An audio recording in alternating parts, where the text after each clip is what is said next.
Hello అండి. నేను మీ Srivani from Blossom beauty parlour. Welcome back to my channel. After long time అండి.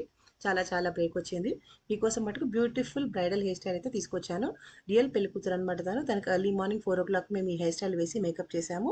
చూడండి దానికి ఏం చేసామంటే first front variation center parting ఇచ్చాము. తర్వాత సెంటర్ పఫ్ ఇచ్చాము.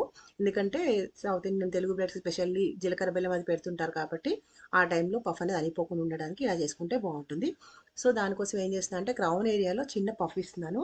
చూడండి ఈ వీడియోలో మీకు క్లియర్గా సవరం ఎలా పెట్టాలి, జడకుచ్చులు ఎలా పెట్టాలని చూపిస్తానండి. ఆ తర్వాత మీకు నెక్స్ట్ వీడియోలో నేను దానికి పూల జడ ఎలా వేసాము ఆ జడకు అనేది క్లియర్గా ఎక్స్ప్లెయిన్ చేస్తాను. సో ఇప్పుడైతే సవరం ఎలా పెట్టాము, పఫ్ ఎలా చేసామని చూసుకోండి. సెంటర్ పఫ్ కోసం ఫస్ట్ వీడియోలో చూపించినట్టుగా క్రౌన్ ఏరియాలో నేను ఒక సి షేప్లో హెయిర్ తీసుకున్నాను. సో సి సెక్షన్ తీసుకున్నాను అనమాట. దాన్ని ఇలా లైట్గా బ్యాక్ కోమ్ చేస్తున్నాను. అంతకుముందు హెయిర్ని ఎలా ప్రిపేర్ చేసామంటే బ్లోర్ అయితే డ్రై చేసి క్రింపింగ్ చేసుకున్నాం. ఇయర్ టు ఇయర్ పార్టిషన్లో మాత్రమే, వెనుక ఫుల్ హెయిర్ అంతా చేయలేదు. ఇయర్ టు ఇయర్ పార్టిషన్లో చేసాము. ఆ తర్వాత ఇలా బ్యాక్ కోమింగ్ చేస్తూ హెయిర్ స్ప్రే చేస్తూ నేను వీడియోలో చూపిస్తున్న విధంగా చేస్తే ఏమవుతుందంటే న్యాచురల్గా వస్తుంది. పెద్దగా క్రింప్ చేసినట్టు అనిపించదు. క్రింప్ కూడా న్యాచురల్గా ఉంది చూసారా. వాళ్ళు కూడా ఎక్కువ క్రింపింగ్ అలా వద్దు అని అడిగారనమాట. తనది చాలా సిల్కీ హెయిర్ కాబట్టి లైట్గా క్రింప్ అయితే చేసాము. దానివల్ల కొంచెం వాల్యూమ్ అనేది క్రియేట్ అయింది. సో ఇలా మనం పఫ్ చేస్తున్నాం కదా, పఫ్ చేసేసి కొంచెం లాస్ట్ పార్ట్ని కొంచెం ముందుకు బెండ్ చేస్తే హైట్ వస్తుంది అనమాట. ఫ్రంట్ నుంచి హైట్ కనబడుతుంది. ఆ తర్వాత నేను నా కంఫర్ట్కి అలా ఓపెన్ చేసుకుంటున్నాను హ్యాండ్స్ తోటి.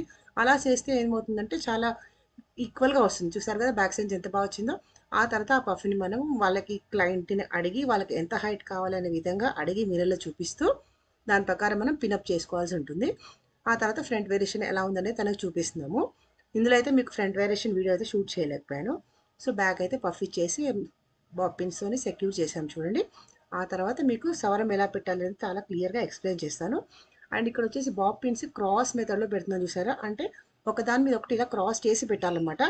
అప్పుడు ఎక్కువ పిన్స్ కూడా మనకి అవసరం పడదు అండ్ నీట్ లుక్ వస్తుంది అన్నమాట. బ్యాక్ సైడ్ నుంచి ఎన్ని పిన్స్ అయినా పెట్టుకోవచ్చు. దాన్ని మనం నీట్ లుక్ లాగా కనపడేలా చేయాలి. ఇప్పుడు చూసారు ఎంత నీట్గా కనపడుతుందో అలా చేసుకోవాలన్నమాట.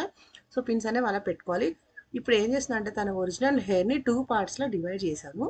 చేసిన తర్వాత మధ్యలోంచి కొంచెం అలా హెయిర్ నేను వీడియోలో చూపిస్తున్నట్టుగా తీసుకొని దాంట్లో నేను ఇప్పుడు సవరాన్ని ఇలా హ్యాంగ్ చేస్తాను చూడండి.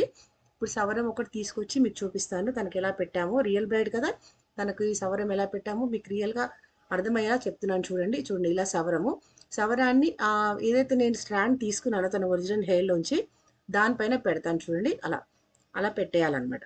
అలా పెట్టిన తర్వాత ఏం చేయాలంటే దాన్ని కొంచెం స్కాల్ప్కి టచ్ అయ్యేలా టైట్గా పట్టుకొని ఆ తర్వాత ఏ స్టాండ్ అయితే తీసుకున్నామో దాన్ని మనం ఒక చిన్న జడగల అల్లుకోవాలి. అలాంటప్పుడు ఏమవుతుందంటే ఆ జడలో ఇరుక్కుపోయినట్టుగా ఉంటుందన్నమాట ఆ సవరం అనేది. దీనివల్ల వాళ్ళకి హెవీ కూడా అనిపించదు, వెయిట్ కూడా అనిపించదు, సవరం పెట్టుకున్న ఫీలింగ్ కూడా రాదు. అండ్ చిన్న హెయిర్ వాళ్ళకైతే కూడా చాలా ఈజీగా యూజ్ అవుతుందండి ఈ టిప్. ఎందుకంటే వాళ్ళకి చిన్న జుట్టు ఉంటుంది అండ్ జారిపోతూ ఉంటుంది. అండ్ తినకి ఎందుకు పెట్టాము అంటే తినకి హెయిర్ ఇంకొంచెం పొడవు కావాలని అడిగారు. తన పూల జడ పెళ్ళి కదా, పూల జడకి కొంచెం లాంగ్ ఉంటేనే బాగుంటుంది. అండ్ ఇంకా సిల్కీ హెయిర్ కాబట్టి ఏం చేసామంటే ఈ మెథడ్లో పెట్టాము. మామూలుగా లాంగ్ హెయిర్ ఉంటే ఏం చేస్తారంటే జడ మధ్యలోంచి పెట్టేస్తూ ఉంటారు.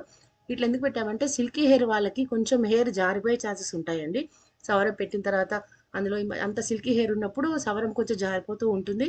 సో అలాంటి ప్రాబ్లం లేకుండా తనకు పెళ్ళిలో ఏ ఇబ్బంది లేకుండా చూసారు కదా అలా ఫిక్స్ చేస్తే ఎలా ఫిక్స్ అయిపోయిందో, టైట్గా ఉండిపోయిందో దాంట్లో అలా పెట్టి దాన్ని అల్లుతున్నాం. అట్లా అల్లినప్పుడు ఏమవుతుందంటే అందులో ఉండిపోతుంది. ఇంకా జారదన్నమాట. జారే సమస్య లేదు. మనం ఆ జడ ఓపెన్ చేస్తే గానీ సవరం హెయిర్ నుంచి మటుకు రాదు. ఆ జడని అలా అల్లిన తర్వాత కొంచెం బ్యాక్ కోమ్ చేస్తున్నాను చూడండి. బ్యాక్ కోమ్ చేస్తే దానివల్ల ఏమవుతుందంటే మన రబ్బర్ బ్యాండ్ వేయాల్సిన పనే ఉండదు అండ్ న్యాచురల్గా హెయిర్లో కలిసిపోతుంది. అండ్ బ్యాక్ కోమ్ ఊడిపోకుండా కొంచెం హెయిర్ స్ప్రే చేస్తున్నాను చూడండి. అలాంటప్పుడు చూసారా ఎలా ఫిక్స్ అయిపోయిందో. సో చాలా ఈజీ మెథడ్ అండి సవరం ఫిక్సింగ్ అనేది. పెళ్ళి పూల జడకు కానీ చిన్నపిల్లలు కానీ ఈ విధంగా వేసుకుంటే అస్సలు జారిపోయే ఛాన్స్ ఉండదండి. ఇంకా టెన్షన్ ఉండదు. సో చూడండి ఆ తర్వాత ఇప్పుడు మళ్ళీ దాన్నే మనం నార్మల్ 3 పాయల జడ అల్లుకుంటాం కదా, అలా అల్లుకున్నాం అనుకోండి చాలా బ్యూటిఫుల్ లాంగ్ జడ వచ్చేస్తుందండి. పెళ్లి కూతురికి మనకి పూల జడకి అనుగుణంగా వచ్చేస్తుంది అనమాట. చూసారు కదా ఇప్పుడు దాన్ని మనం ఎలా అల్లుకున్నామో. చాలు మొత్తం కొంచెం కొంచెం హెయిర్ శాండిల్స్ తీసుకొని ఆ సవరన్ని కూడా దాంట్లో యాడ్ చేసుకుంటాం అనమాట. సో అలా చేసినప్పుడు ఏమవుతుందంటే తన ఉన్న జడ కన్నా కూడా మనకి సవరం ఈజీగా పొడవు జడ వచ్చేస్తుంది చూడండి. ఎంత పొడవు జడ వచ్చిందో. అండ్ లాస్ట్లో జడకు వచ్చింది చూడండి ఎలా మెజర్ చేస్తున్నామో అలా మెజర్ చేసుకోవాలి. అలా ఫస్ట్ చూసినప్పుడు కొంచెం పొడవు అనిపించింది. అందుకని ఇప్పుడు దాన్ని కొంచెం మళ్ళీ పైకి పెట్టేసి కొంచెం మళ్ళీ అల్లుతున్నాం చూసారా. అలా అందుకని మెజర్ చేసుకుంటే ఏమవుతుందంటే మనకు ప్రాబ్లం రాదు, కరెక్ట్గా వస్తుంది. ఎక్కడికి ఆగిపోవాలి అక్కడే అయిపోతుంది అనమాట. జడ కుచ్చులు ఎలాగో కొంచెం దానం చిన్నగానే ఉంటుంది, సో కింద మనం పెట్టుకోవాలన్నమాట. పైనుంచి పెట్టాల్సిన అవసరం లేదు, సౌరం పెట్టినట్టుగా పెట్టాల్సిన అవసరం లేదు, కిందనే పెట్టేసుకోవాల్సి ఉంటుంది.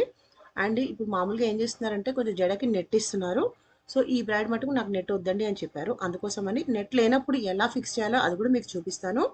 సైడ్ నుంచి చిన్న చిన్నవి లేయర్స్ అనేవి వచ్చేస్తూ ఉంటాయి కదా, అవి రాకుండా ఎలా చేయాలో అది కూడా మీకు ముందు వీడియో చూపిస్తాను. సో ఇలా చేసుకోవాలండి, చూసారు కదా. సో నెట్ లేనప్పుడు ఏమవుతుందంటే ఇలా మనం ఒక బ్లాక్ దారం తీసుకొని టైట్గా కట్టేసుకోవాలి. కట్టేసి దాన్ని మన జడ చుట్టూ చుట్టినామనుకోండి, సో చిన్న చిన్న లేయర్స్ ఏవైతే బయటకు వస్తూ ఉంటాయో మీకు చూపిస్తాను చూడండి, అవన్నీ కూడా బయటికి రాకుండా సెక్యూర్గా ఉండిపోతాయి. యాస్టీసీ దారం అయితే కనపడదు, ఎందుకంటే మనం పైనుంచి మళ్ళీ పూల జడ పెడతాం కాబట్టి. చూసారా అక్కడ చిన్న చిన్న లేయర్స్ అనేవి బయటకు వచ్చేస్తున్నాయి. అవి రాకుండా ఇబ్బంది పెట్టకుండా ఉండాలంటే ఇలా దారం తీసుకొని కట్టేసినారనుకోండి, ఏ ప్రాబ్లం ఉండదు, మనకి నెట్ కూడా అవసరం పడదు. సో ఇది మీకు అందరికి ఒక టిప్ అండి, నెట్ వద్దనుకున్న వాళ్ళకి. అదే దారంతోని అలా కింది వరకు తీసుకొచ్చి జడ కుచ్చులకు కూడా రబ్బర్ బ్యాండ్ పెట్టకుండా అది టైట్గా ఎక్కడికైతే ఆపేసినామో అక్కడ జడ కుచ్చులను కూడా టైట్గా హెయిర్కి ఉండేలాగా ఊడిపోకుండా టైట్గా తిప్పేసేసి ముడి వేసేసినాం అనమాట. అలాంటప్పుడు చూడండి ఎంత సెక్యూర్ అయిపోయిందో, ఎంత మంచి జడ వచ్చిందో. తర్వాత దీనికి మేము పూల జడ వేసినామండి. పూల జడ అయితే దీంట్లో నేను చూపించట్లేదు, నెక్స్ట్ వీడియోలో అప్లోడ్ చేస్తాను. హోప్ మీ అందరికి నచ్చింది అనుకుంటే, నచ్చితే తప్పకుండా లైక్ చేయండి, షేర్ చేయండి. కొత్తగా చూసేవాళ్ళు మళ్ళీ ఒకసారి నా ఛానల్ సబ్స్క్రైబ్ చేసుకోండి. హోప్ మీ అందరికి నచ్చిందని అనుకుంటాను. Thank you.